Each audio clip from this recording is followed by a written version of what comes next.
Bonjour. C'est du jamais vu depuis plus de 50 ans. La France se porte très bien d'un point de vue économique, a dit récemment Bruno Le Maire, le ministre de l'économie, qui vous explique que finalement, votre pouvoir d'achat a augmenté. Or, cela fait déjà plusieurs mois que les Françaises et les Français subissent la hausse des prix. Ils avaient d'ailleurs défini le pouvoir d'achat comme leur première préoccupation dans le contexte de l'élection présidentielle qui vient de se tenir. Pour preuve, l'INSEE annonce que l'inflation va continuer d'accélérer dans les prochains mois, ce qui aura nécessairement des répercussions sur le pouvoir d'achat. Mais déjà, le ticket de caisse est reparti à la hausse. Les inquiétudes ne vont malheureusement pas pouvoir être levées de sitôt. Au début, on ne ressent presque rien, mais peu à peu, on devine que cela va faire mal. L'inflation, l'augmentation généralisée des prix est un mal sournois.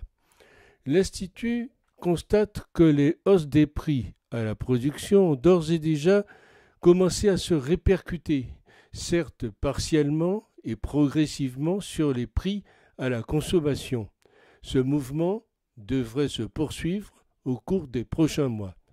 Après avoir atteint 4,8% sur un an en avril, selon une estimation provisoire toujours de l'INSEE, l'inflation devrait dépasser les 5% ce mois-ci et atteindre 5,4% le mois prochain, tiré en particulier par les prix alimentaires, attendus en hausse de 6,3% en juin, et toujours par les prix de l'énergie, même si leur augmentation ralentirait quelque peu, plus 26% en juin, après plus 29,2% au mois de mars.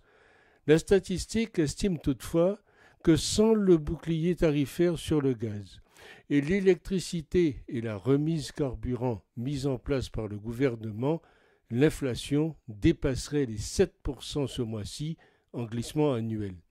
Si l'on additionne l'explosion des carburants et du coût de l'énergie à celle des biens alimentaires, on frise les 10% de perte de pouvoir d'achat. Quel airbag social pourrait enrayer un tel dérapage alors que la liste des facteurs qui incitent à craindre le pire pour les 2 ans à venir ne cesse de s'allonger? L'Ukraine arrive en tête des perturbations, avec cette guerre qui bouscule le marché mondial des matières premières, comme l'aluminium, le nickel et bien sûr le blé.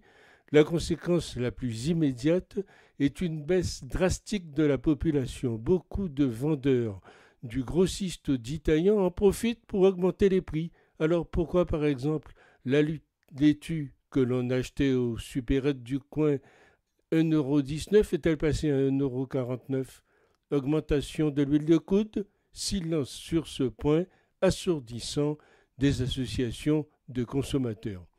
Ceux qui n'avaient pas de bas de laine stockés pendant le Covid désertent les supermarchés et s'enfoncent, malgré la perfusion sociale, dans la pauvreté. Eux sont en silence pour l'instant, à l'épreuve des incertitudes géopolitiques, mais si les grandes économies devaient fortement ralentir dans les prochains mois, sous le double effet de la lutte contre l'inflation et des ruptures d'approvisionnement, la petite douleur ressentie aujourd'hui fera alors mal, très mal.